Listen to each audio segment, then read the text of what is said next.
pleasure of welcoming you all to this second United States Women and Climate Justice Tribunal. My name is Sally Dunn. I am with the Loretto community. I represent the Loretto community at the United Nations, and I am one of the organizing partners of this tribunal. So it is my pleasure to introduce to you for some welcoming remarks our host for the afternoon, Deacon Ralph Bias.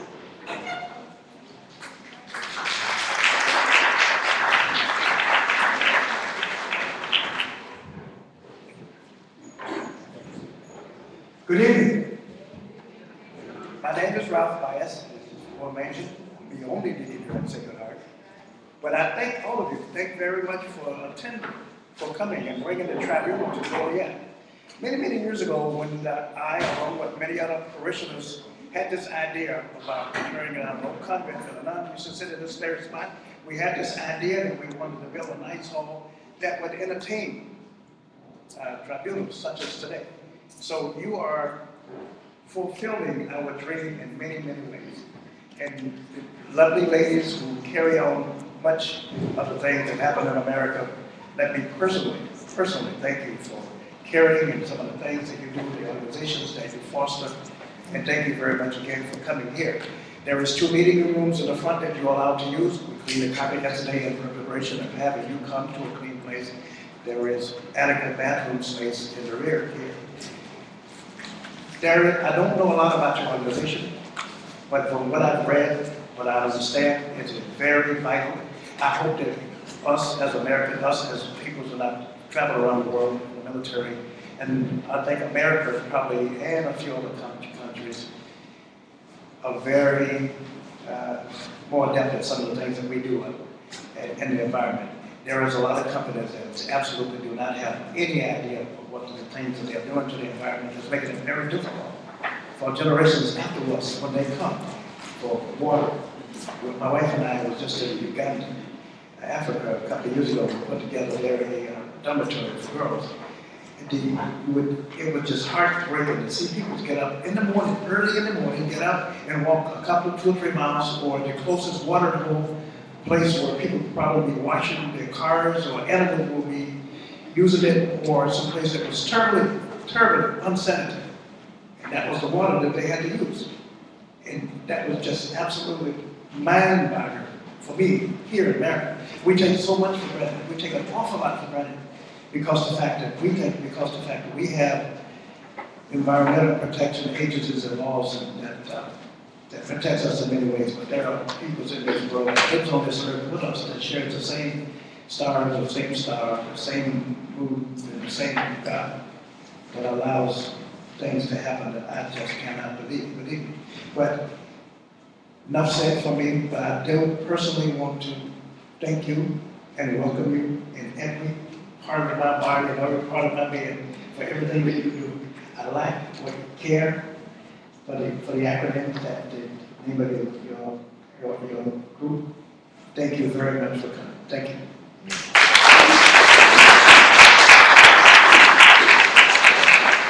I think I'm supposed to do say a prayer. Is that what? Say a prayer, please. Bow our heads and ask for God's blessing. Dear Father, as we gather today with all of the things that we try and take under control, we thank you for taking for granted, clean air, clean water, clean environment. Dear Heavenly Father, that all of the things that's being spoken here today, that we act on and make certain that our environment, that we leave it in a better shape than what we found it. We ask that every person that's speaking here today, that every argument, that they be united, and we leave in one another. We ask this through Christ our Lord. Amen. Amen. Thank you all.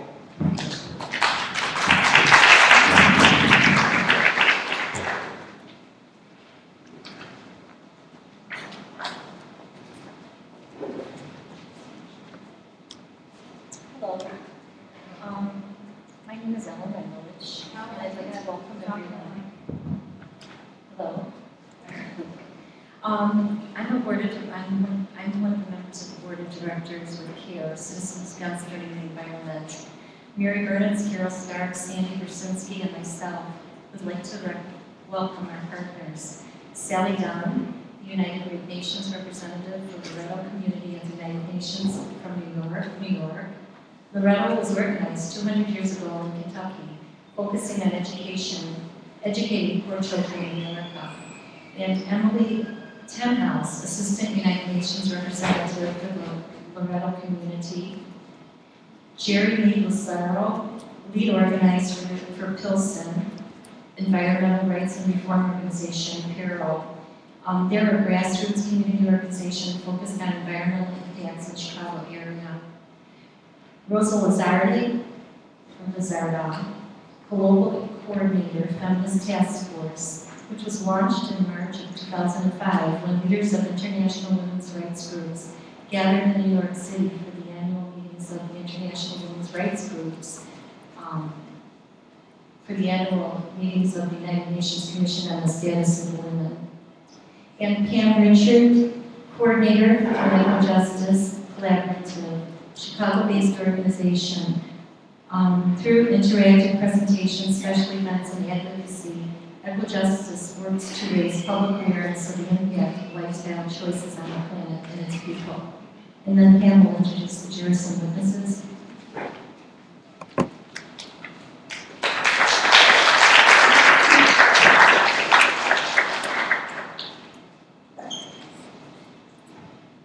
Thanks so much, Alan, and I have to also welcome you to this wonderful afternoon. When I know you had other choices you could have made, you came here, and we're really glad you did. Hopefully, everybody picked up a program. Does everyone have a program that was available on the table in the back? We will hear more from Rosa about what tribunals are and how they intend to work. But I do want to draw your attention to the inside page where you see we have a series of folks that are going to be playing some specific roles today. I think I'll go over that really quickly with you now. We have people here who are named for each three cases we're going to hear about today. We call them the experts, those who are going to get up and talk about each of the cases you'll hear about today, providing their expertise and their knowledge of the subject matter. That will then be followed by women who have come here to give witness to their experiences on coal and its impacts on their lives and their communities, their health. And then we have a panel of esteemed jurists. I'm going to introduce all of these folks to you in a minute, who are here to render a verdict, but also to provide recommendations that will be taken forward to the Earth Summit in Rio later this month. So everyone has an important role, and you have an important role as well, because you're here to show your support and solidarity, not just for the folks who are going to speak in this room today, but from women across the globe. And for that, we're very grateful. So let me start with our case one expert, who some of us in this room have worked with and know very well. Brian, could you stand while I introduce you, Brian? That would be great. Brian Ebercheski is the Director of Environmental Health for the Respiratory Health Association of Metropolitan Chicago. And trust me when I say he is a long-time advocate for clean air and respiratory health. He's everywhere. He works locally at the state level, he works regionally to advocate for clean air. And he does this through regulations and ordinances that will limit soot pollution from things like diesel, trucks, and buses, and trains, and the like. And of course, I know him from working on the coal-fired power plants because he has been working on reducing air pollution from such plants for some time. In fact, for over 10 years, I think it might be more like 13 if he's counting, he was part of the initial efforts in Chicago to clean up two of the dirtiest and oldest coal plants in the nation, Fisk and Crawford. And Brian was a founding member of the Chicago Clean Power Coalition, which many of you have heard of. How many of you know that coalition? Let me talk about it. Right. So Brian's expertise came to us in a variety of ways. One, he's an expert on the health impacts, which you'll hear. He also has working knowledge of the politics of play, both in Springfield and Chicago, and he knows what makes a coal-fired plant work and what needs to be done to clean it up.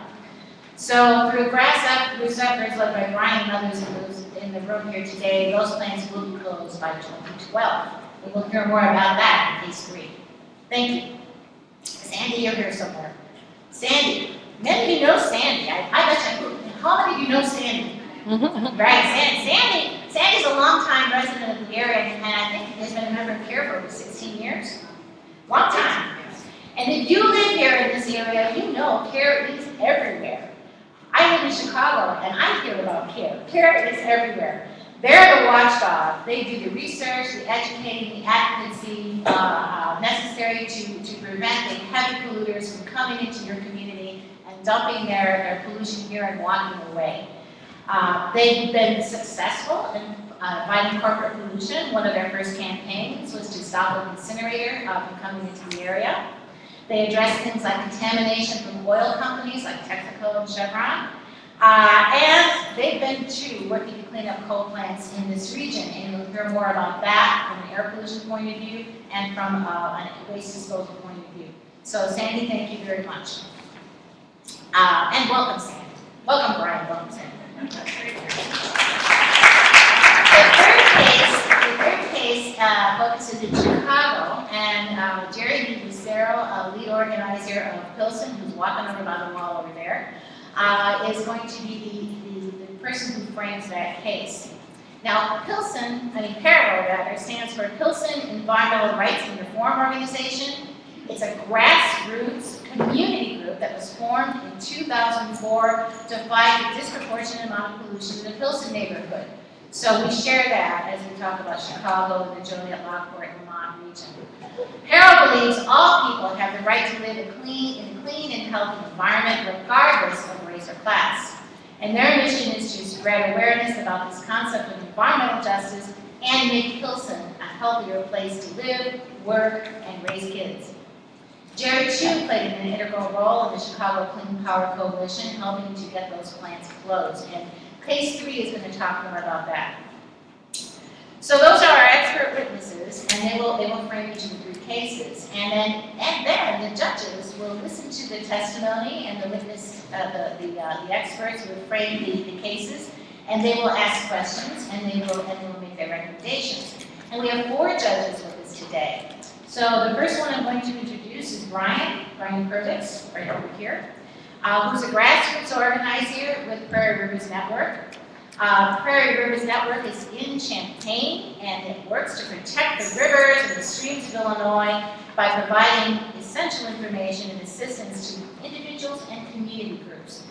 But Brian wears lots of hats, and his current focus is on community organizing, coalition building, and grassroots mobilizing in support of campaigns to reduce water pollution from coal mining and coal ash disposal in our state, Illinois.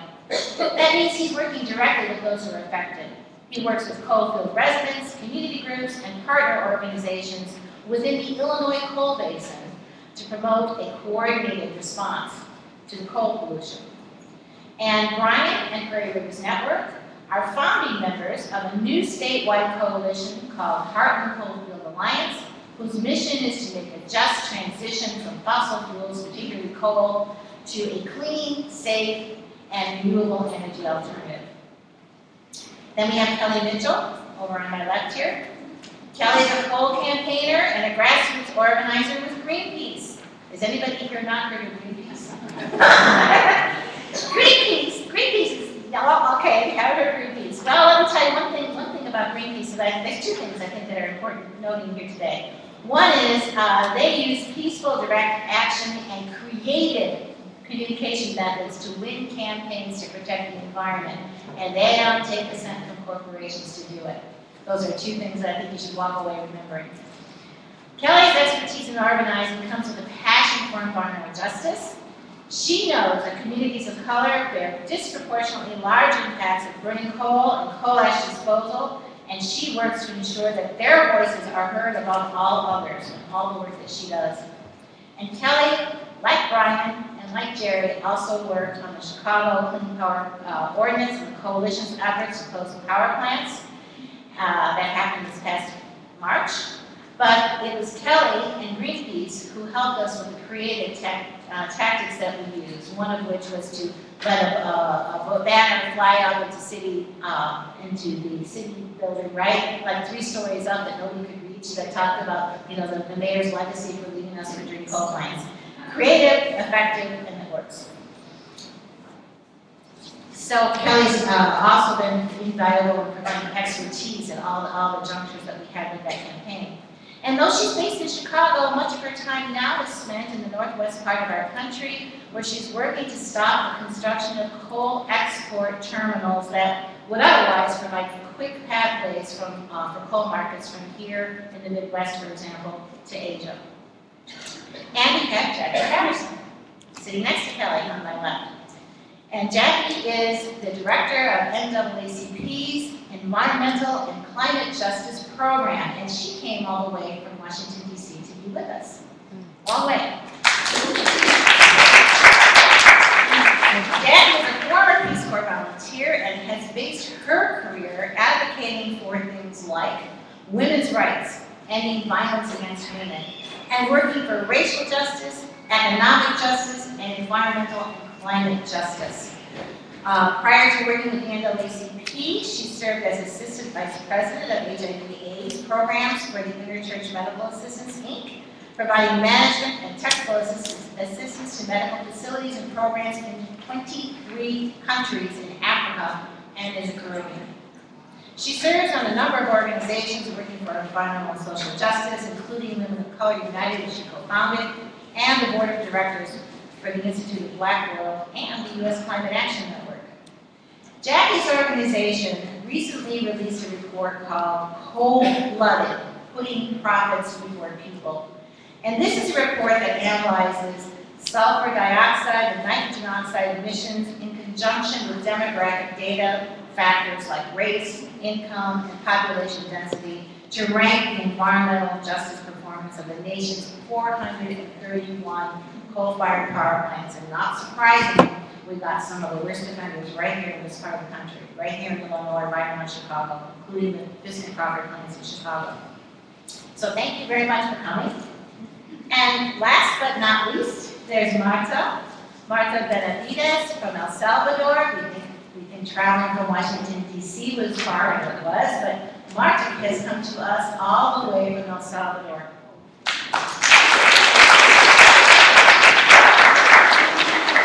She is one of the surviving activists, and I use that not in a light word, surviving in all kinds of ways, from the original group of human rights and peace advocates who began their work during the 70s and the rising climate of oppression in her country and surrounding countries as well. A leader of an ecumenical revolution focused on bringing peace to her country, Marta also is an ordained minister, who has been bringing people together to defend human rights and to develop a culture of peace for decades. She travels through her countries, conducting workshops on sustainable agriculture, human rights, and the prevention of community and family violence, particularly violence against women and children.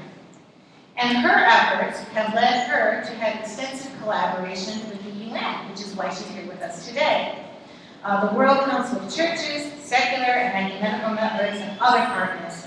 And it's worth noting that in 2005, she was one of 1,000 women who received the Nobel Peace Prize. Amazing. So Marta is here because she knows what's important, and she knows how important this tribunal is. She has dedicated her life to rebuilding communities devastated by war, and she has brought renewal, both figurative and literally, to formerly scorched earth. So that's my set of introductions, and I hope you find that that was worth the time to listen to, because we have some pretty important folks in the room here with incredible backgrounds who I think are going to help us work through the tribunal today. So again, thank you all for coming, and Rosa is here somewhere. Rosa, it is now your turn to talk more about what we're doing and how important it is, and how this fits within the context of a global movement. So, thank you so much.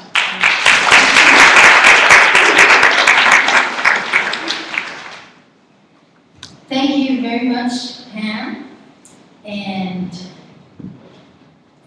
good afternoon, buenas tardes to you all. It is truly an honor to be here today in Joliet and to be welcomed by all the communities here. Thank you, I want to say from the start, to all the partners who made this tribunal possible. It's been a pleasure working with you all, truly. I've come from New York, as Pam said, and as you know, I've been working with a wonderful set of women and men to organize this tribunal. I want to tell you a little about how we got here and what we've done, and about the women's tribunals. We, the Feminist Task Force, are a global network of women's advocates, grassroots, rural and urban women. We work primarily in Asia, Africa, and Latin America. And we've been organizing these women's tribunals since 2007. We're part of a larger coalition called the Global Call to Action Against Poverty. And within the context of the global call and within the work that we're doing, we primarily wanted to ensure that the voices of women were heard.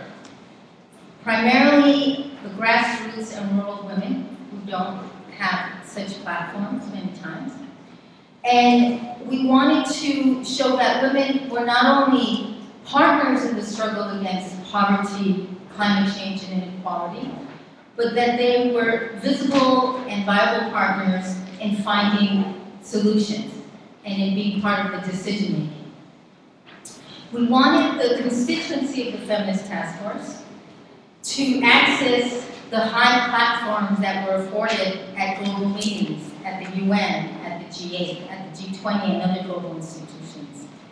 And primarily, we wanted women to be heard and sing and be able to articulate their needs in their words. So, to ensure this, we resurrected a methodology previously used by women's groups in the early 1990s, and this was the use of a tribunal, a public hearing, a people's hearing, to leverage the global platform and to voice the local concerns of women. The tribunals are a means to voice concerns, share stories and women's experiences, to present testimony and documentation about a critical issue, to raise awareness and propose solutions. And when formal justice does not afford answers, a tribunal is an opportunity for civil society to join forces to advocate for the respect of human rights and to be validated. And so it was that we set out on organizing tribunals, also with the aim to put political pressure on governments at the local, national, regional, and international level. In 2007, when we began, we focused on highlighting the feminization of poverty. We spearheaded the first 3 women's tribunals on poverty in Asia, in India, in Africa, in Egypt, pre-Arab Spring, and in Latin America and Peru.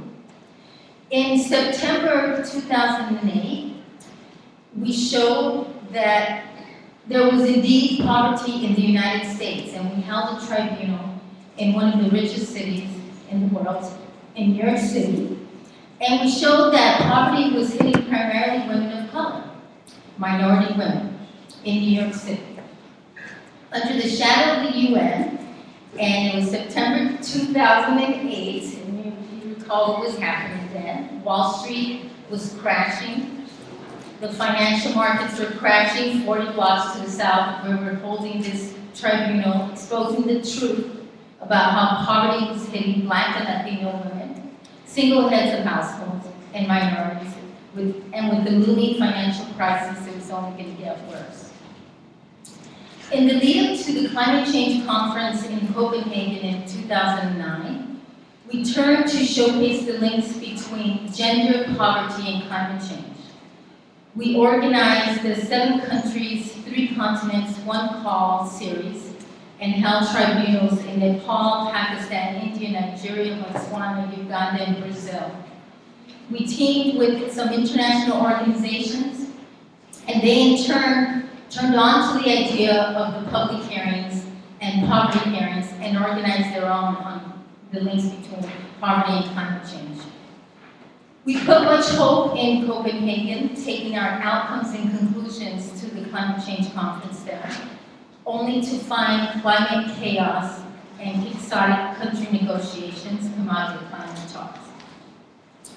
Doubling our efforts then in 2011, leading up to the climate conference in Durban, South Africa, we teamed up with Greenpeace International to get more international exposure, and a news media interpress service to highlight the issues in the media of women.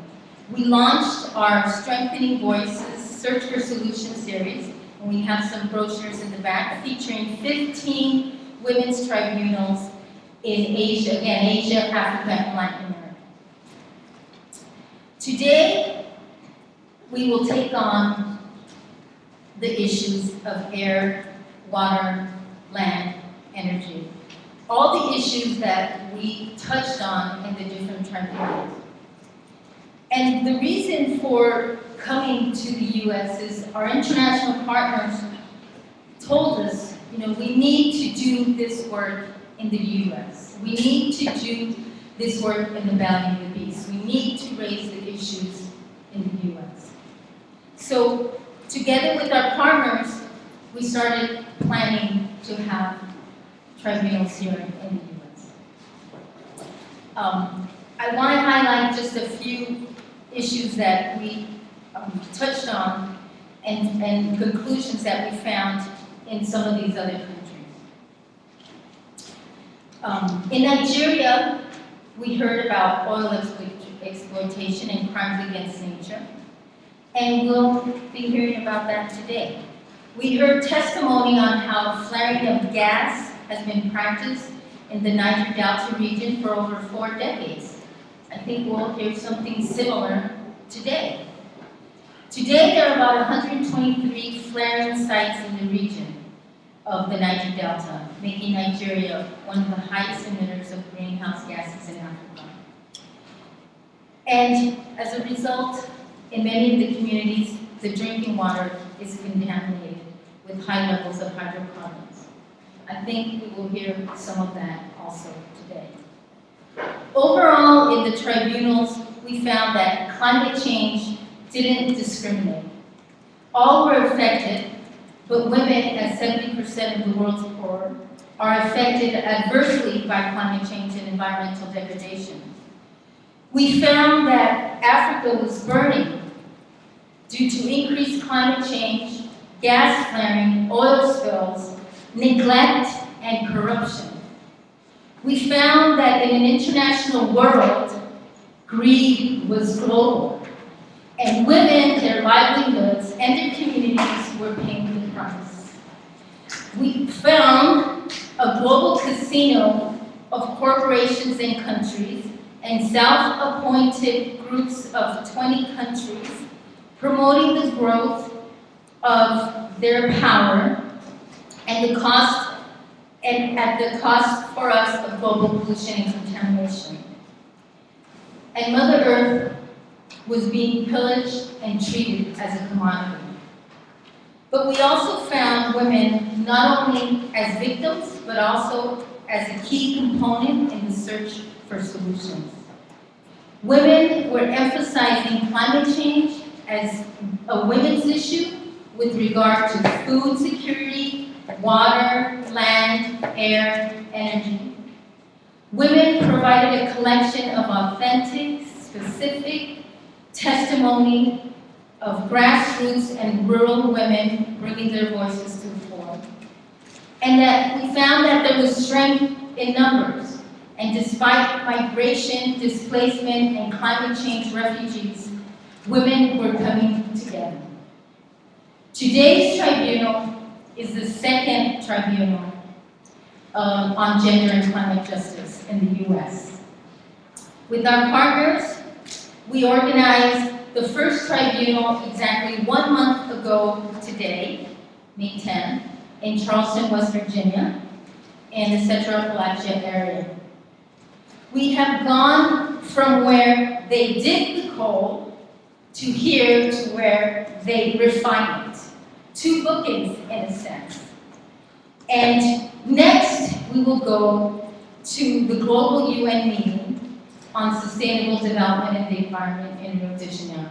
We will hear more about that later on. But in this tribunal, and the one in West Virginia, we are connecting the local issues of U.S. women to the global issues and the global women's movement.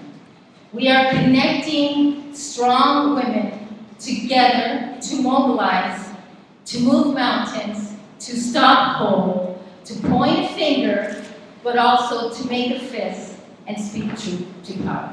Thank you.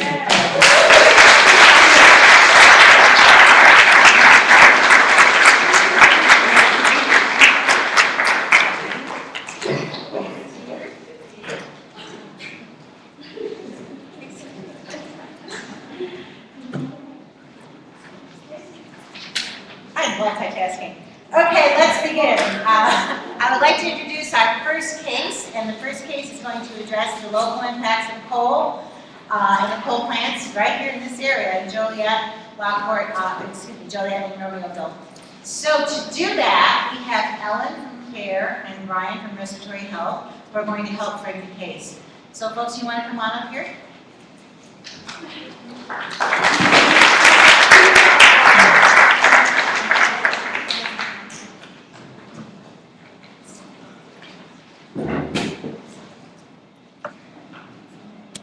When the Clean Air Act was passed in 1970, companies asked Congress to exempt or grandfather the coal-fired power plants that were built between 1951 and 1975 from the new pollution regulations. They argued that those plants would soon be shut down in favor of newer facilities. Today, in 2012, 60 years later, these plants are still operating and do not abide by the same standards that other industries adhere to. Edison International is the parent company of Midwest Generation. They own and operate 6 facilities in Illinois. In 1999, Midwest Generation purchased these facilities from Commonwealth Edison, which is known as ComEd. Will County is the home to 2 of their facilities, Romeoville, also known as Will County, and Joliet. Their Waukegan facility is to our north. Fisk and Crawford facilities are to our east, and Peking is to the south. In 1995, residents near the Romeoville facility, including myself, heard about an experimental coal tar burn to be conducted at the ComEd plant. Very familiar with the clouds of smoke being emitted from that facility, and the fact that many of us, our family members, already suffered from respiratory illness, we were concerned about the word experimental, so decided to do some research. We learned the reason that ComEd only used 2 of their 4 staffs. Their antiquated facility, built in '55, was operating without enforceable permits and lacked modern pollution controls required by the Clean Air Act of 1970. Many of us are still members of the organization that was formed in 1995 to work toward a cleaner and healthier environment. We are citizens against the environment here. We called for a public hearing to prevent this experiment, but lost. When Midwest Generation purchased the facility, they announced that they would begin, quote unquote, pushing the pedal to the metal on all 4 stacks, regardless of the lack of pollution controls.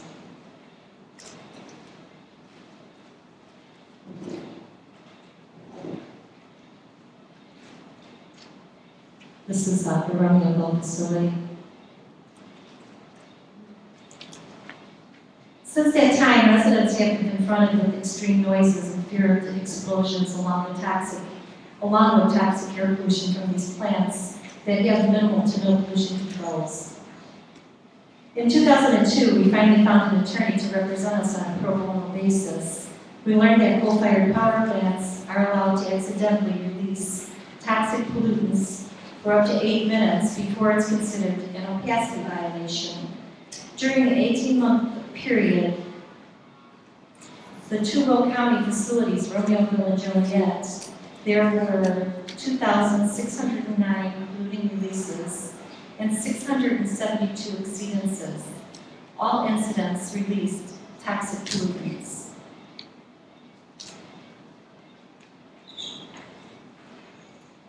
This is the care history, I'm sorry, I think it's wrong, but the care history of when we started in 1995 until now. Today, almost 20 years later, we are still fighting for clean air. Currently, the United States Environmental Protection Agency, the Illinois Attorney General's Office, and CARE, who's represented by the Chicago Legal Clinic, are still in litigation. In 2012, the question is, what are these nasty contaminated coal plants doing in a highly populated area, or doing in highly populated areas anywhere? This is the population chart, 1950 versus 2010. In 1950, Will County had 90,457 residents. In 2010, there's 677,560 residents. In Romeoville, in Lockport, Romeoville facility borders Lockport, Lamont, and Romeoville, of course. In Romeoville, in 1950, they had a population of 147. Today, they have 39,680. Lockport had 4,955. Today, they have 24,839. Lamont had 2,757. Today, there's 16,000. Joliet had 51,600. Today, they have 147,000. In Bolingbrook, who also surrounds the Romans closest facility, had 51,000. Now they have 147,000. So that's all I'd like to introduce Brian.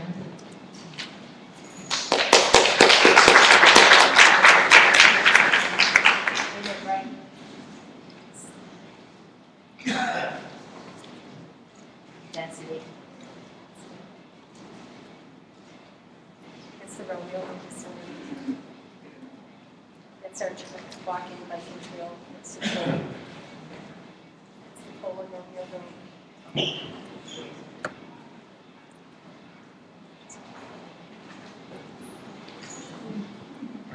My name is Brian Erbachewski. I am Director of Environmental Health Programs for Respiratory Health Association in Metropolitan Chicago. We're an organization founded in 1906, over 100 years ago, that promotes healthy lungs, fights...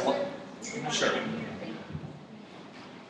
My organization was founded in 1906, over 100 years ago, and we promote healthy lungs and fight lung disease through research, advocacy, and educational efforts. I'm here to provide some background on the health effects of air pollution emitted by coal-fired power plants.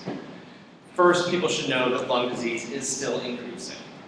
As of 2011, chronic obstructive pulmonary disease moved from the 4th to the 3rd leading cause of death in America.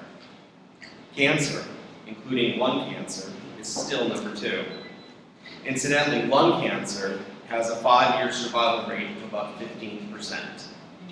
So most people diagnosed with lung cancer are dead within 5 years. Heart disease is the number 1 cause of death in America. Air pollution from coal-fired power plants has been tied to all 3 of these causes of death. Just to focus on lung disease alone, the Centers for Disease Control in Atlanta reported that asthma continued to rise over the past decade, and 5 million more people had asthma in 2010 than in 2001. For people of color, the issue is even more stark. Between the years of 2001 and 2009, the asthma rate for African American children rose 50%. 50%. That means we went from 1 in 9 African American children having asthma to 1 in 6. African Americans are also much more likely to be hospitalized and to die from an asthma attack. Nationally, over 3,300 people a year die from asthma attacks. But the lost wages, lost jobs, and lost school days impose a lifelong burden on those who live with the disease communities and their families, especially those surviving in low incomes. Looking at the larger impact of coal power plant pollution, one landmark study led by a researcher at the Harvard School of Public Health was published in 2001 that estimated that the health effects of emissions from 9 coal-fired power plants in northern Illinois, and the study included the Will County and the Joliet coal-fired generating stations within a few miles of here. This study found that the 9 coal plants caused about 320 deaths a year in the Midwest, with the risk of death higher the closer a person lived to the plant. Subsequent national studies were done using the same methods used by EPA to determine the health damage done by coal power plant pollution. And the most recent national report was done in 2010. These are just some of the things that come out of the smokestack, and I'll recap some of these in a little bit.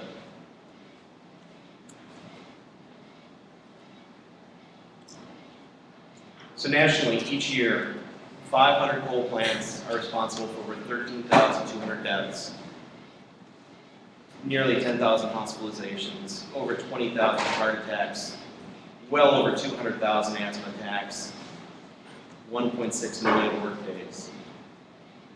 That's a lot. Locally, just looking at the Joliet and the Romeo facilities, in 2010, those plants alone were responsible for 120 deaths, 180 heart attacks, and over 2,000 asthma attacks.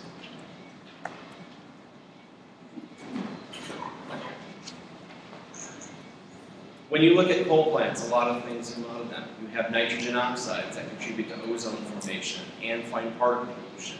You have caustic sulfur dioxide gas that comes out of them. You have a host of heavy metals, mercury, lead, cadmium, arsenic, that come out of coal plants, as well as global warming gases.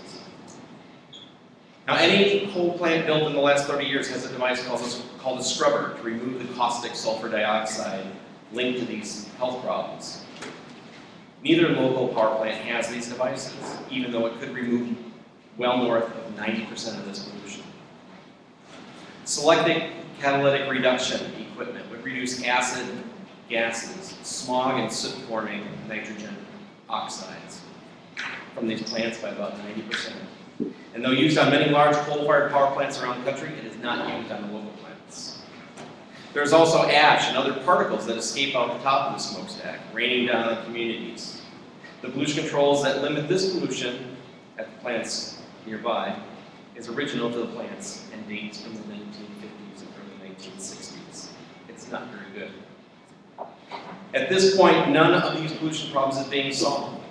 Pollution controls that would capture emissions that are causing these health problems are simply not there. It is unclear when they will be, or if the plants will continue to run dirty, putting the burden of air pollution on nearby residents rather than on shareholders, until they're shut down permanently.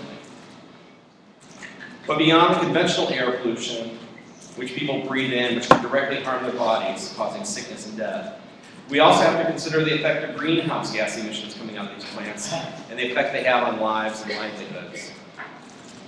We're already starting to see some disturbing occurrences in the climate here in the United States. Last year, there were a number of startling events that happened in northwest Arkansas. It's a beautiful place, but it wasn't a great place to be last year. In February, this is 2011, northwest Arkansas recorded a 24-inch snowfall. Very unusual. In April, they received 16 inches of rain in a week, causing massive flooding. Last August, northwest Arkansas hit an all-time temperature record of 115 degrees. In fact, Fort Smith, Arkansas saw 35 straight days of 100 degrees or higher, according to the federal government, and had the hottest summer since record keeping began. So, what does this have to do with where we're standing?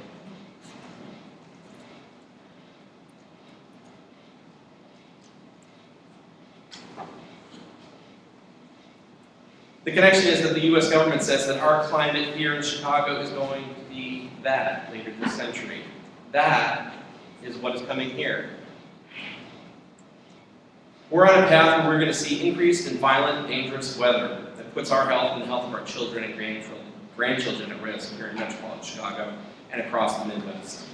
Due to accelerating global warming, current and future generations in this region are facing the prospect of more violent weather, extreme flooding, and scorching heat waves. This translates into more heat stress, increased risk of waterborne diseases, poorer air quality, and the spread of infectious diseases transmitted by insects and rodents, things like dengue fever, Lyme disease, even malaria. So we can see that from a variety of angles, coal power plants are a threat to public health. And while the pollution affects us all, diminishing our health and threatening our lives and our future livelihoods, the greatest burden will unfortunately be borne by those who live nearby, by communities of color, and low-income families who have the fewest resources to deal with the health and environmental damage caused by burning coal. In late May, the federal government decided that the Chicago metropolitan area, including this region, didn't meet the federal ozone smog standard.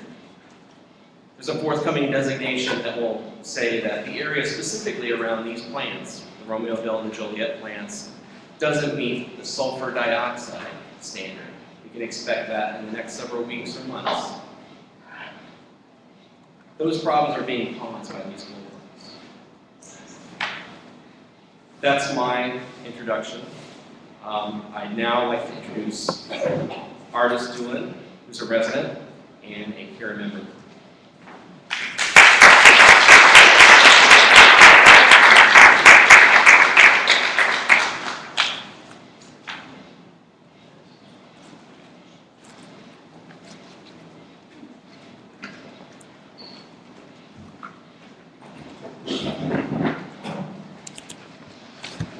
Hello, can you hear me? Hello. Hear me now? I'm not used to these things. It's too low. Up.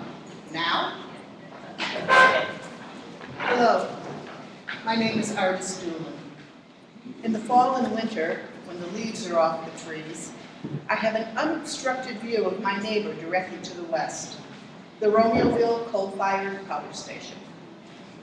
Since I'm only 3 or 4 years older than the power station, it's safe to say I've been watching smoke come out of the plant smokestacks for most of my life. When you see a list of the chemicals present in the smoke, it isn't hard to understand why some of us in the area with respiratory issues point to those stacks with blame. My girlfriend Jan, who grew up not far from me, says it's just the luck of the draw that some people end up with problems and others don't. My first memory dealing with respiratory problems takes place when I was about 5 or 6 years old. After taking me to see the doctor, my mother and I returned to the car while my father went into the drugstore to get my prescription filled. It gradually dawned on me that people would go out of their way, even going so far as crossing the street, to avoid coming near our car. When I asked my mom about it, she told me they probably thought I had whooping cough. I didn't have whooping cough, but it sure sounded like it. To this day, I still have a persistent, nagging, explosive cough. Growing up, I was a normal, happy kid who did all the things a normal, happy kid would do. But as I got older, I was less and less able to keep up with my friends. I couldn't run as fast or swim as well or bicycle as far. And I honestly didn't think anything of it, because that's just the way it was. Bronchitis and upper respiratory infections were common, and again, I thought that was normal. It was only when I was diagnosed with asthma that I began to realize there had been problems all along. Now I'm on medication, but even so, some days are good and some days are bad. On the bad days, it's difficult for me to talk. I don't need the radio to tell me when it's a bad air quality day. I don't have to be told if someone in my general vicinity is wearing perfume or if someone uses air freshener in their home. I can tell by how hard it is for me to breathe. Remember what my friend Jan said about how whether or not someone got sick was just the luck of the draw? Well, Despite what I just told you about myself, I'm one of the lucky ones. Jan isn't. Last November, her doctor told her she only had a year to live unless she had a lung transplant. She's 3 years younger than I am, so she's still in her 50s. Someone needing a transplant doesn't get put on the transplant list right away.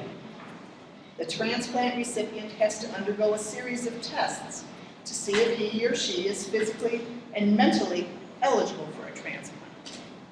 If all the tests turn out right, the recipient then has to wait for the insurance company's approval.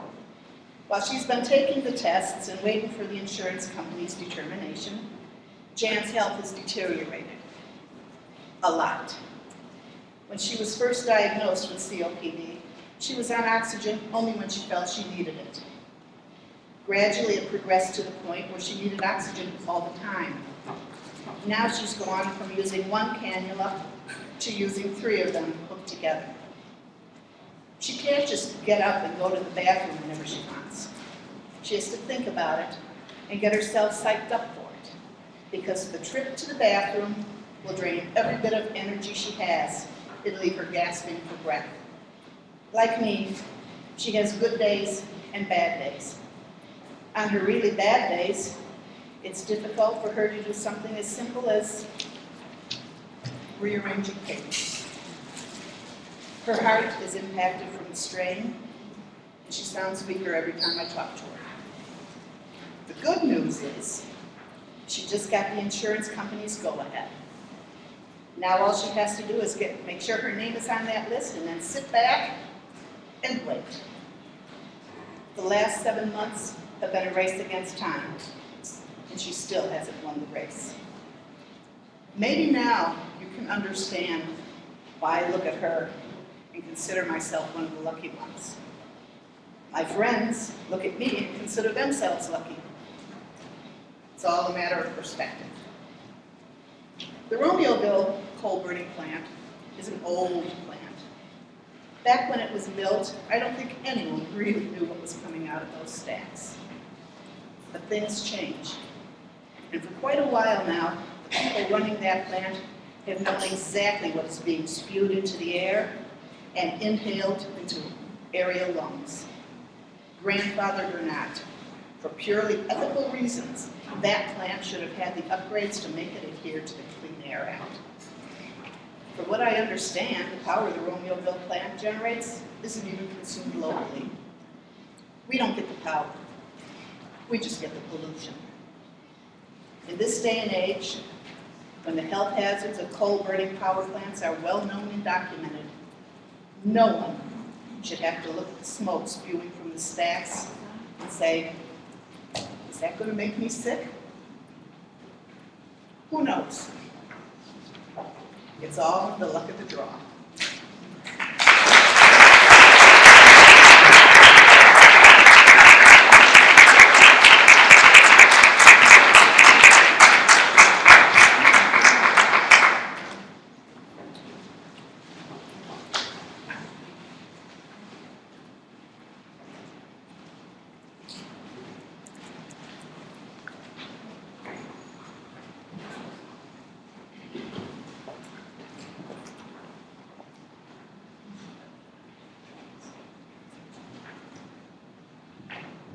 Good afternoon, everyone. My name is Carol Starr. My story begins 29 years ago when we first moved to Lockport and I was pregnant with my second child. Back then, it was just a sleepy little canal town with a population of about 12,000 people. I remember my husband commenting on how much it reminded him of his hometown in Ohio. We thought we had found a gem. Little did we realize how tarnished a gem this area really was. The first indication that we may have miscalculated on that initial assessment came when one of our neighbors and I were discussing our drinking water. I noticed that everyone on our block was getting water delivered to their home. I asked my neighbor, why would you have drinking water delivered? She informed me quite adamantly that no one in Lockport drinks the water. That was when I became aware of this underlying current of skepticism, mistrust, and apathy. most of the people in our area had. They all claimed that the elected officials were not being completely forthcoming with all information regarding the water status, and they also knew not to drink it. Years later, due to my involvement with CARE, we discovered that the back of our water bills had a warning that too much water consumption could lead to bone cancer due to high levels of radium. Yet another fight that CARE became a part of. The next red flag indicator came when my daughter was a toddler and kept experiencing these terrible coughing spells, which at times became so bad that it required a doctor's visit. We were told it must be a cold or a flu, until it escalated to the point where she had bronchitis. This went on for months, on an ongoing cycle. 1 month there, 2 months off. Back to another doctor. 4 doctors in 4 years. The new pediatrician we finally found started to ask some in-depth questions and actually came up with a diagnosis. My daughter had asthma. This was quite a surprise to us, as no one on either side of our family had asthma. An in-office breathing treatment did help my daughter Katie, but we also had to obtain a nebulizer for home use. And at that time it was a large, heavy contraption, and we were told Katie needed to use it every day after school for 20 to 30 minutes. Yet another red flag. When I was myself diagnosed with breast cancer in October of 2002, there was no history of breast cancer on either side of my family. This was completely unexpected. I was in shock. I found that I was bombarded with information and was at the hospital within a month having an 8-hour surgery, which altered my life from that day forward. Anyone who has had a cancer diagnosis, I'm sure you know, this is devastating, and your mortality is suddenly in full view. Eventually, since I had the environmental background at my disposal, I started questioning and doing some research on my own. You can place buzzwords like breast cancer and coal-fired power plants and other words in Google. You will be amazed what pops up. The following information is from the U.S. National Library of Medicine. Quote, most dioxins are produced through burning and other industrial activities. Major sources of dioxin emissions are incineration of waste and coal-fired electricity generation. Also, from NIH, dioxin is a known human carcinogen. In other words, it produces cancer. When I first got online to research this, it was several years after my cancer, but I was convinced there was a link between coal-fired power plants and the high incidence of cancers that we had heard about from others in our neighborhoods, Lockport, Joliet, and Romeoville. Some streets actually had 10 or more cases in one block of 25 homes. One of the issues that come up when researching something like this is the fear that most people have when you start asking about where they live in proximity to these plants. Once they realize that you are inferring that the cancer they or a loved one has may be due to living so close to these plants, they become elusive, defensive, and sometimes angry, because they realize their home value will decline if you continue with this questioning. Many also worked at these plants or had a family member work there. They believed their pensions could be in jeopardy, so they stopped talking to you altogether. I found that now people are even more fearful than they were 15 years ago because they feel stuck. They cannot move to another area as easily as they could in 1997 because of their economic situation. So their home means everything to them. The list of environmental, social, economic, and health issues surrounding these plants is endless. The lack of oversight by those agencies which we were told would protect us have failed. Those who live near these plants, such as those in the Smiley subdivision near Joliet's coal-fired plants or the residents of the Lockport area next to Will County, have been ignored and forgotten. The large corporations with their paid lobbyists and their monetary perks for politicians seem to be the only real winners here. It is time for all of that to change. It is our hope that this tribunal will create the change that is needed to make all of us the winners. Thank you for the opportunity to share my story.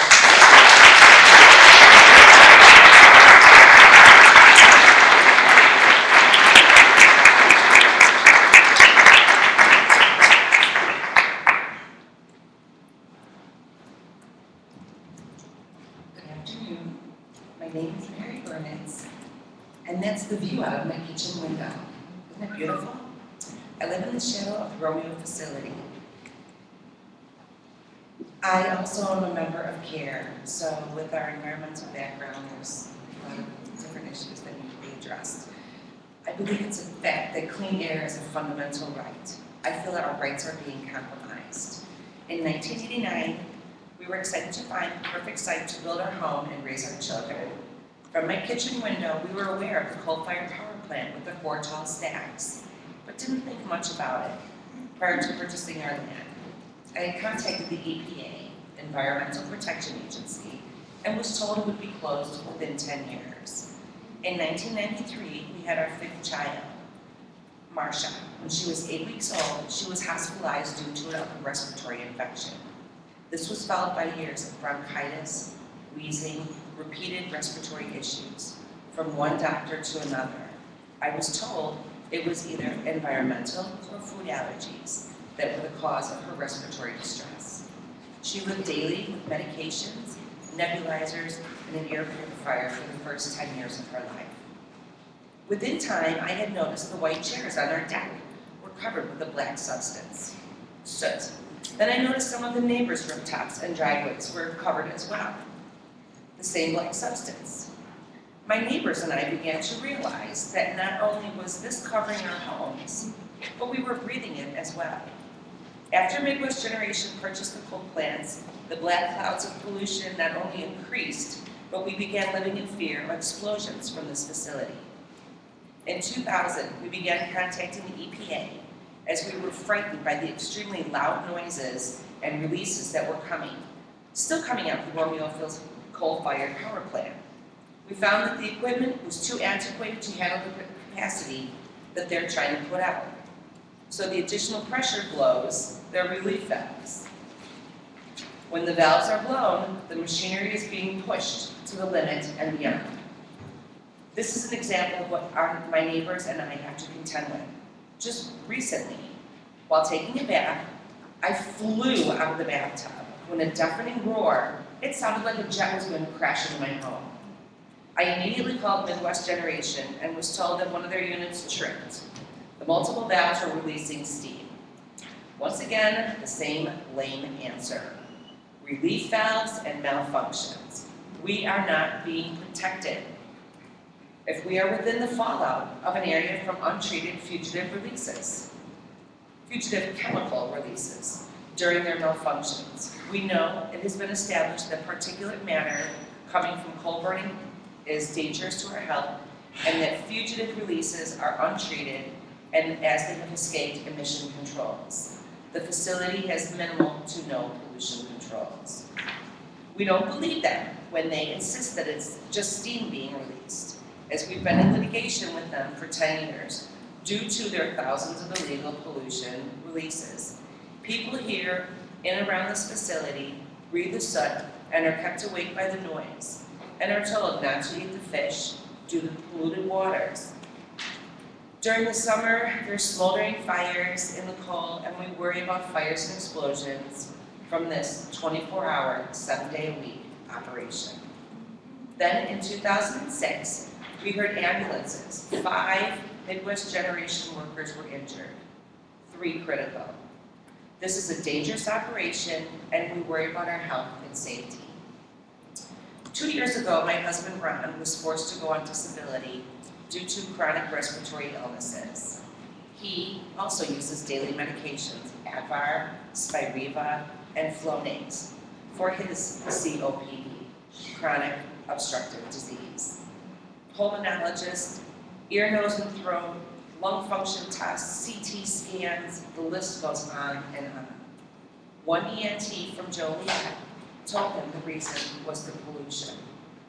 Air pollution knows no boundaries. We all breathe the same air. Now we wonder, why has the EPA and the government allowed new construction of homes to be built in the shadows of these coal plants? Thank you.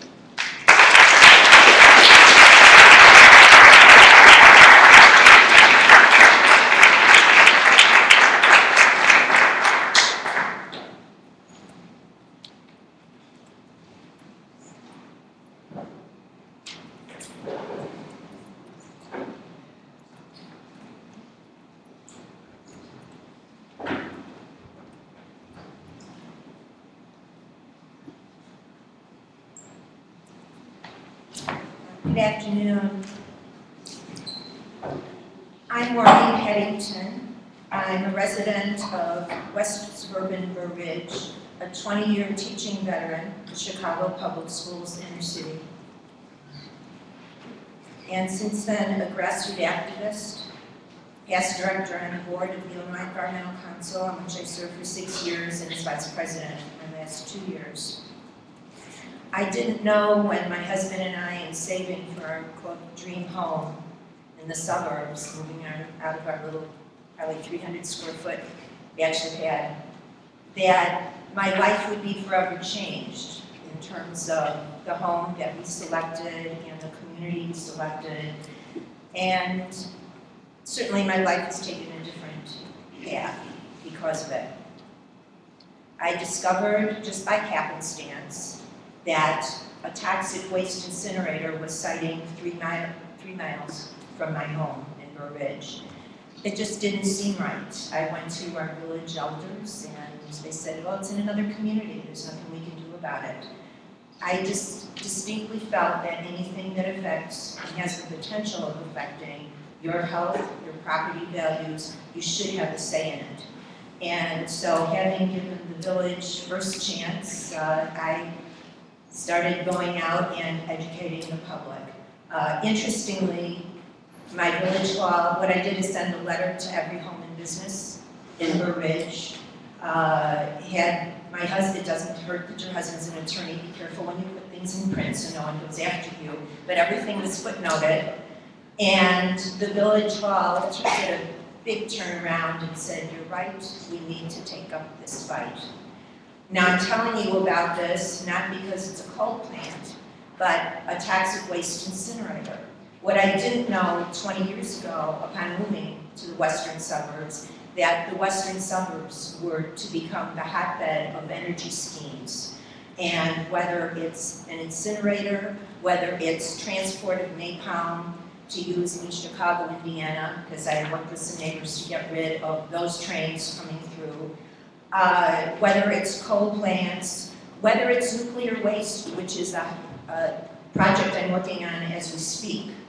There are intentions to bring nuclear waste into this community. It will travel on our city streets, our expressways. We talk about plutonium. Because of, quote, it's green, because of global warming, no emissions. You're trading emissions for toxins that can kill you in an instant.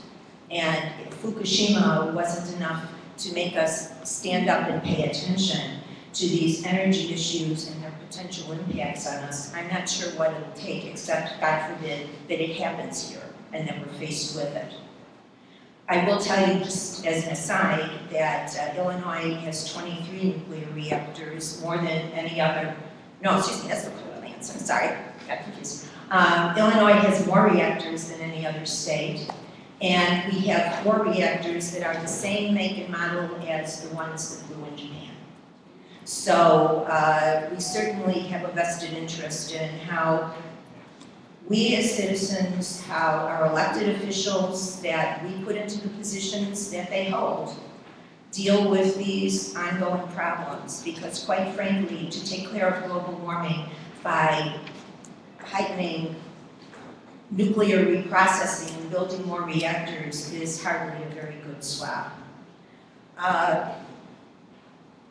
In getting myself off the ground on all of this, and I just started on my own, it's amazing how things take you on a path, like me being here today, like me having met the girls from Care Lockport, with whom we talked by phone almost daily. I don't think I actually met them for about a year, but we were good friends and constantly talking about what next to do. I'm going to talk about the politics of things because there's nothing that I can say rather than, and certainly I don't want to repeat anything I've heard. This has just been incredible testimony of individuals. I will say that I didn't know I had sinuses until I moved to the western suburbs, and I started getting sinus infections frequently. I could tell it was different from a cold because it would be slam bang and it would hit me hard, intense headache, zap your energy entirely. I didn't want to move for about 2-3 days, so whatever I had on the docket, couldn't do it. And this would happen 6-7 times a year.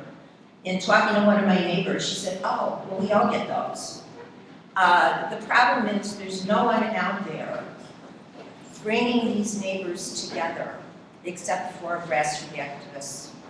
And to that extent, working with CARE on these issues, whether it's coal plants or napalm transports or any of these other issues, is vital because it's about individuals.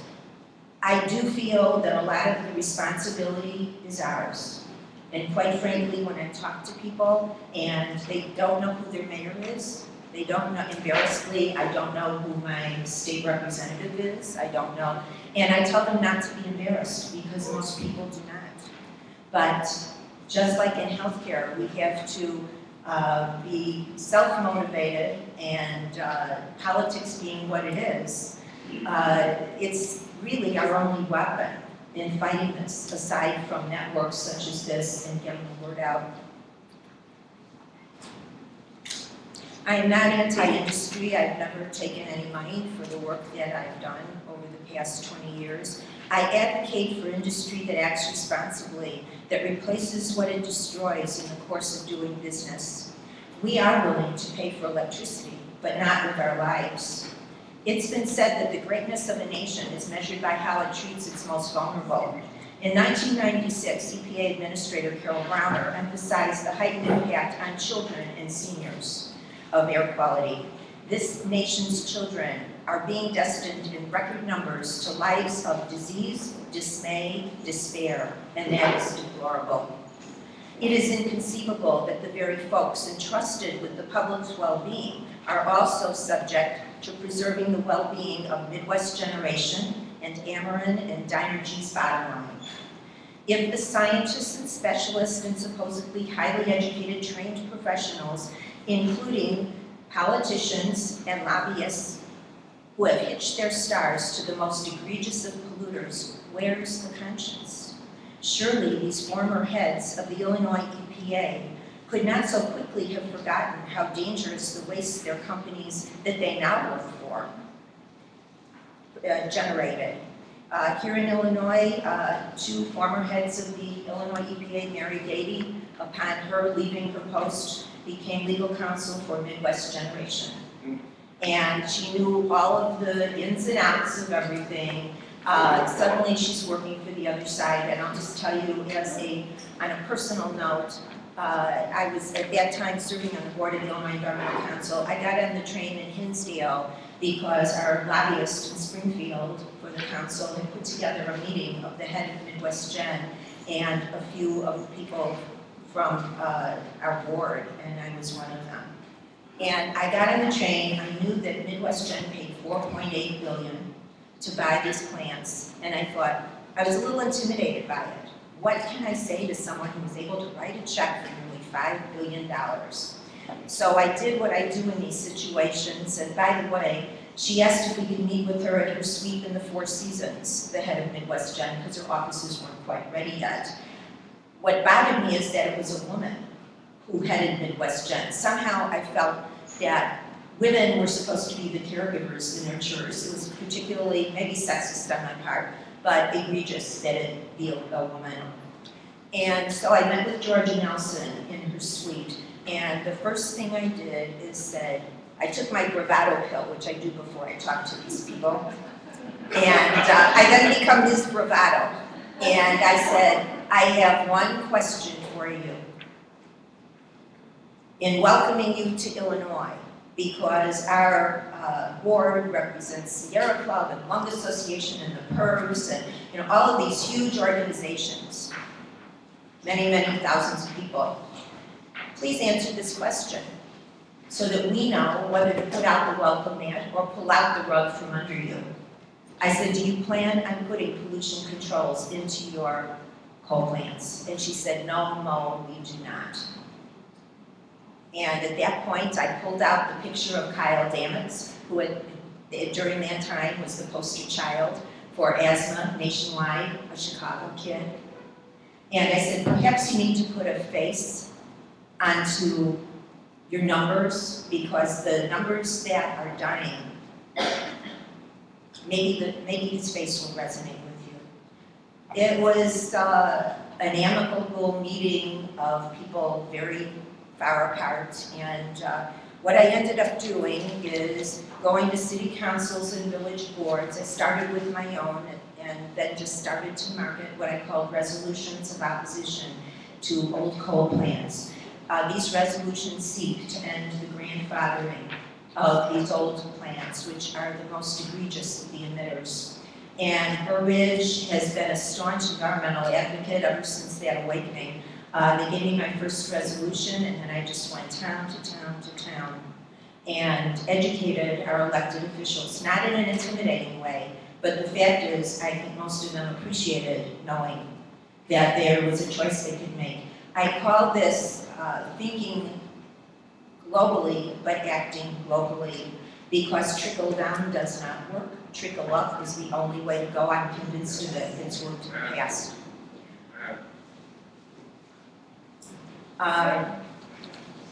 I collected these resolutions from city councils, village boards, and over the period of 9 years, I ended up with 102 such resolutions of governing bodies representing over 8 million people in the Metro Chicago area.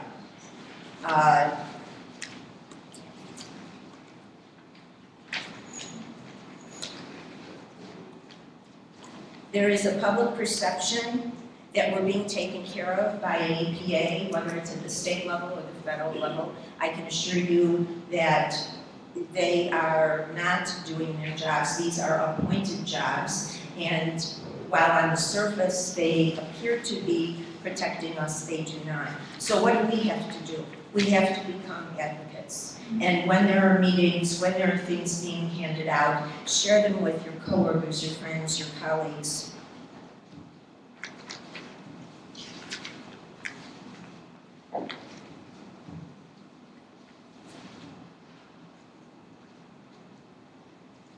The youngest members of our society cannot vote. They can only breathe the air given them. What can we say to these youngest of victims? That their misfortune is of having been born in a non-attainment area? Is that responsible? That because they live in a hot spot where pollution credits can be purchased and amassed by the local polluter? Is that responsible? That they have the misfortune of having been born in a town, a county, a state, or a country where their lives are less important than our polluter profits. It is time, no, it is over time that after these 60 years of hiding behind what should be deemed criminal, allowing grandfathering of unsafe plants, the oldest, most egregious, to be acquired and hidden behind for decades a grandfathered status, that the Bush administration told, put the pedal to the metal, we need energy. Generous backloaded deals made and agreed to allow these plants to clean up their pollutants. Back in 2008, they were talking about cleaning it up in 2015 and 2018, kicking the can down the road some more. A gift of 10 years to the polluters to take in money. The public is tired, it's sick and tired. It is high time, past time, to seek, demand, and receive justice. Call it environmental justice because that is precisely what it is, and prohibit toxic, highly toxic materials, coal ash, or other pollutants such as nuclear waste, anything that is polluting of our air, our land, our water, that comes in contact with human beings, animal life, vegetation. When will public health stop taking a back seat to corporate greed in this great nation?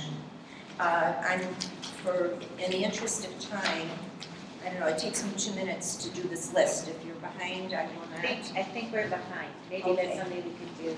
Okay. I brought with me the list of the 102 municipalities that have adopted, and I brought as evidence a copy of every resolution for our jurists to take with them. I have helped them organize in Ohio. I helped them organize a similar program, and I'm more than happy to help anyone who wants to get started in something like this.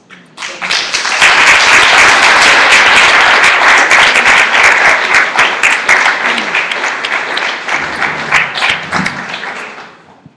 so much, Mo. I know you could have been here for a longer time, and we're sorry we only had a few minutes for each witness. But we do thank all the witnesses who came forward, and now's the time for me to pass the microphone on to the jurists who may have questions for the witnesses who spoke, or who may have questions for the experts, or as in Ellen's case, the case leader, or you have some solid recommendations you're ready to put forward now. So it's your show. Here you go. Anybody want to talk first?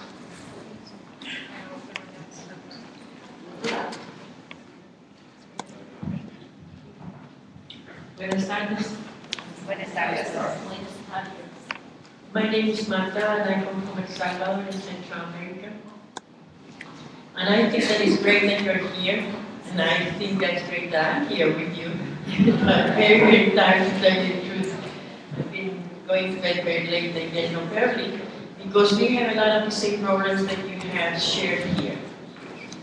And you see, things are not going to change unless people really know what's going on and people decide that they are going to govern. Because we keep thinking that government is those people that we elect. Those are public servants. That is the name, public servants. And you don't bring somebody to do work in your home and leave them alone to do it. You got to become government. That means, we are the state. We pay them. And therefore, we have to make sure that we get whatever we are paying for. In our countries in Central America, throughout the years, since Columbus got lost, we have been killed because we are indigenous people, even though I look very white.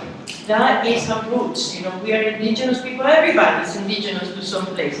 But that's how, they classified us at that time. In fact, Columbus thought that he had a right to India, so he called us Indians. So I'm an Indian that is not from India. But the thing is that, we have been struggling since then.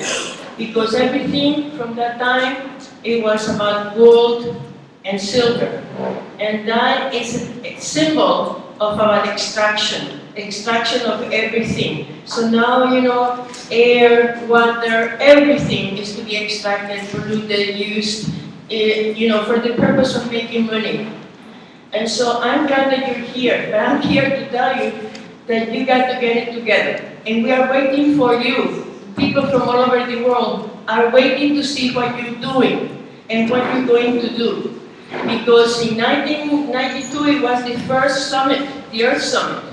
And right before that, the United Church of Christ did a very, very good process of mapping out, where it was what they call environmental racism. That's where it came from, because the map of all the impoverished communities was, they divided the whole country and figured out where were the impoverished communities. And notice that I'm saying impoverishment, and I'm not saying poor communities.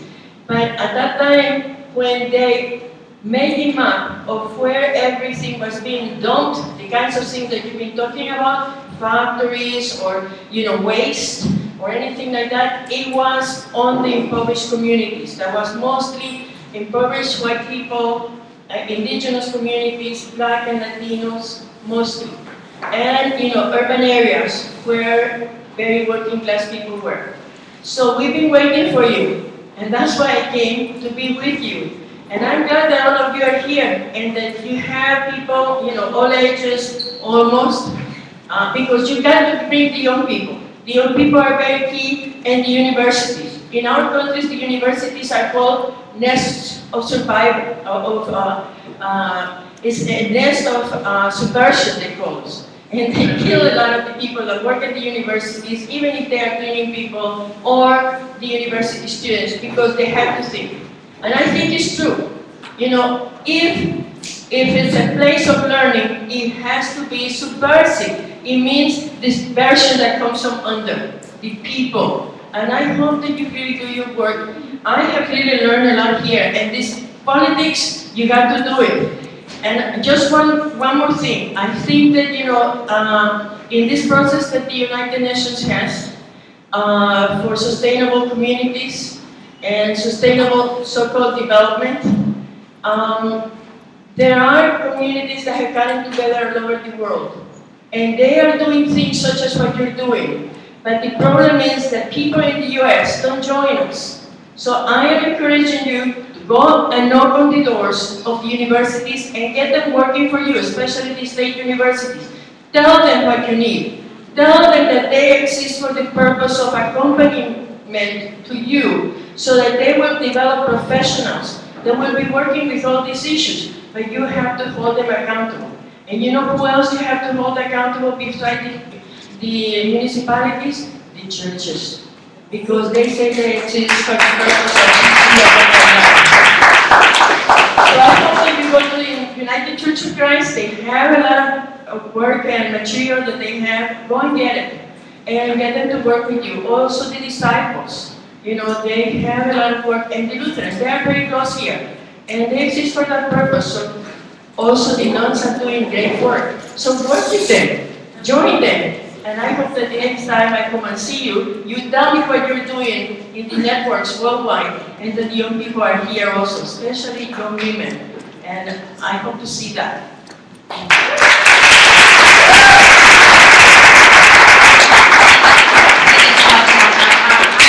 keenly aware that we have the Sacred Heart Church Choir ready to sing to us. And so if it's all right with our jurors, if we would ask questions of the witnesses now, so that we don't lose that continuity, but maybe save more of our remarks for afterwards, or the next case if we could. So, okay. Hi, my question's for Maureen. There you are. So you mentioned you have those 102 villages and municipalities who signed on to the resolution. I was curious kind of what the next steps have been, or have those municipalities gone on to take any action since then? It's not a sign-on, it's actually that they have to generate a document. I give them a template, they can change it, amend it in any way that they see fit, as long as it asks that the grandfathering be amended. And by adopting one, you're supposed to send a copy of that resolution to every one of their elected officials. You're instructed to do it at state level and all through the White House. And do you know if there have been responses from the state level or maybe the White House? Actually, I think that we were definitely on the map with this. I think that anytime there's public education, there's a huge learning curve, especially when you're up against, and I didn't have the time to get into it, but the campaign financing, the money isn't included at all. So if we end that, I think we can take care of this problem and many others.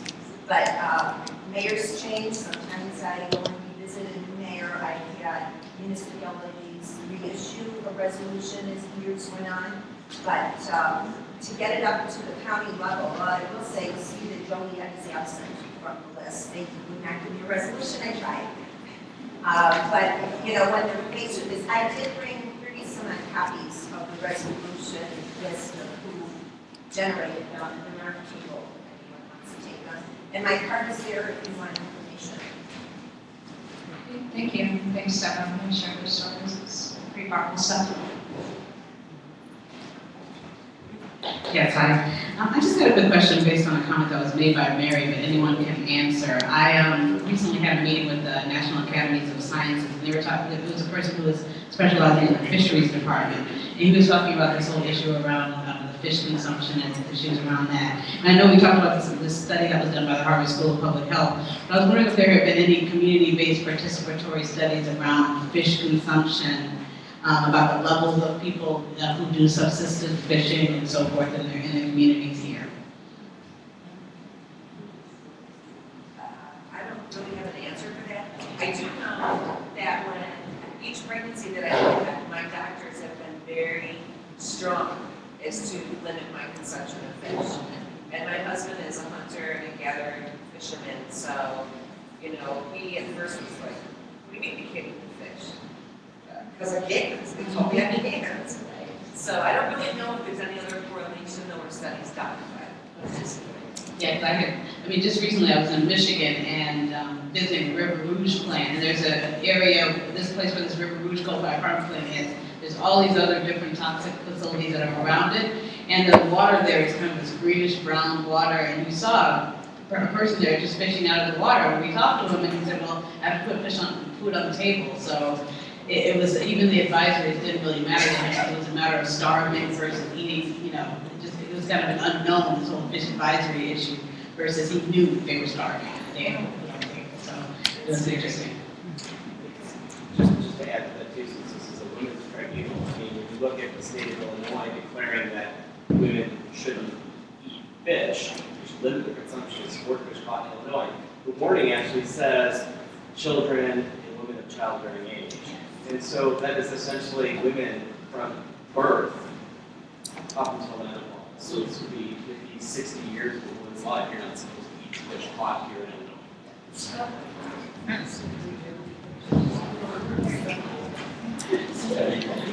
And I'll step out of my role as a jurist for just a second, because my organization, Prairie Rivers Network, has worked with a number of other Chicago area environmental organizations over the past 10 years in improving the health of the Chicago area water system, essentially because of the heavy industry in this area that Illinois EPA has held for a long time, that the waters here are not worthy of the same protections as other rivers and streams in Illinois because they're so heavily polluted. But the fact of the matter is that the Clean Water Act requires that the Illinois EPA protect all waters of the state so long as there are existing uses. And we spent many long hours documenting those existing uses, many of which include heavy subsistence fishing in the Chicago area waterway system. And there's certainly an existing use in terms of subsistence fishing that's not being protected due to industrial pollution, including coal pollution in the Chicago area waterways. Yes, it's a fascinating and horrifying topic. And then jumping back into my role as a jurist, I think in Mary's testimony, she brought up the issue that air pollution knows no boundaries. And again, maybe this is a question for all the folks. Maybe Brian, you have some particular thoughts, but to what extent is the coal pollution coming from the power plants here in Will County and the greater Chicago area, affecting folks in other regions of the U.S., even locally? We have persistent bioaccumulative pollutants coming out of these smokestacks. Where is that ending up? Is it just here, or is this truly a regional and global pollution issue? I could just answer that it is a regional problem. What comes out of the stacks here in Will County can travel hundreds of miles. So the pollution that's actually coming out could be affecting people in Michigan or Indiana or Wisconsin as well. It's not something that just stays local, like you said. But again, going back to the Harvard study and every study that's been done since then, you have to think that kind of as a bullseye. And the risk for the negative health effects from breathing air pollution from coal plants, the asthma attacks, the hospitalizations, the strokes, the heart attacks, the deaths, the risk of all those is higher the closer you live to the plants, simply because the pollution you're breathing from those plants is more concentrated closer to the source. And as you go, as it travels on the wind, it sort of pollutes out. So essentially people that are living next to a coal plant are living in the center of a bullseye. Thank you.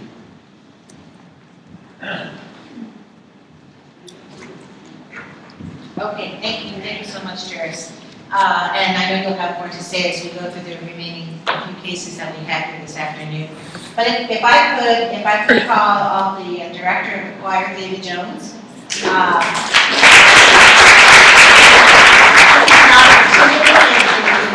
Here a little bit and change the mood and hear from a wonderful choir. We're so fortunate to have them with us today, so thank you all for coming. And also, I would invite you, there's a table of refreshments over here while the choir is getting organized. Please do feel free to come up and take advantage of the cold drinks on this warm day and the baked goods that the women's care have provided. Yeah, I'm just going to speak it back. Just watch for the cords. It's taped, so hold up. We need to watch out for the cord. Make sure that it's not gonna, okay.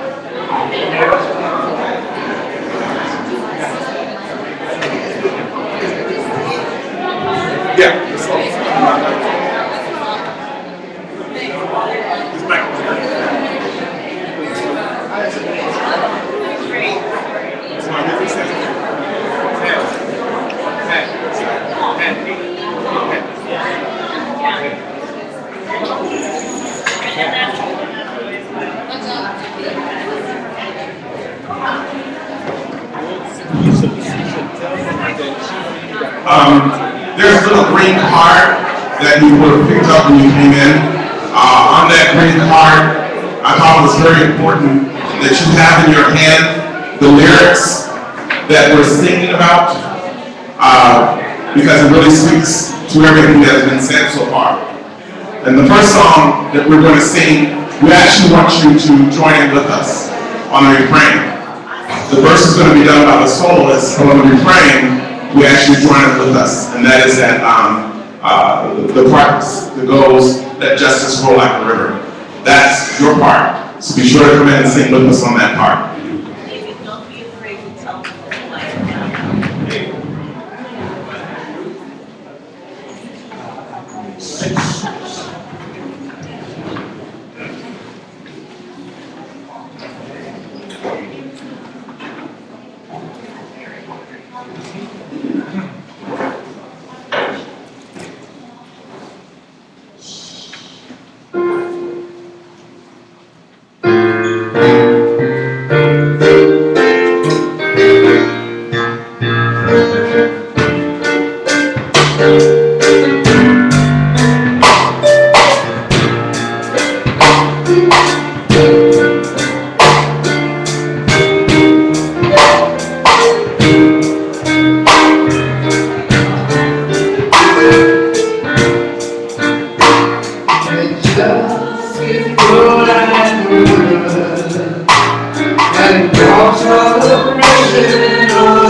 the way of life, the way of justice and peace.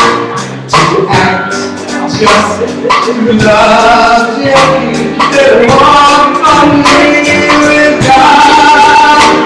Let darkness overflow and wash all oppression away. Oh Lord, come down, come down, make us all new, that we might live only by you. Let darkness overflow and wash all oppression away. Oh Lord, that shake us, come down and make us anew, that we might live justly, that we might live justly, that we might live justly, that we might live justly, that we might live justly.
before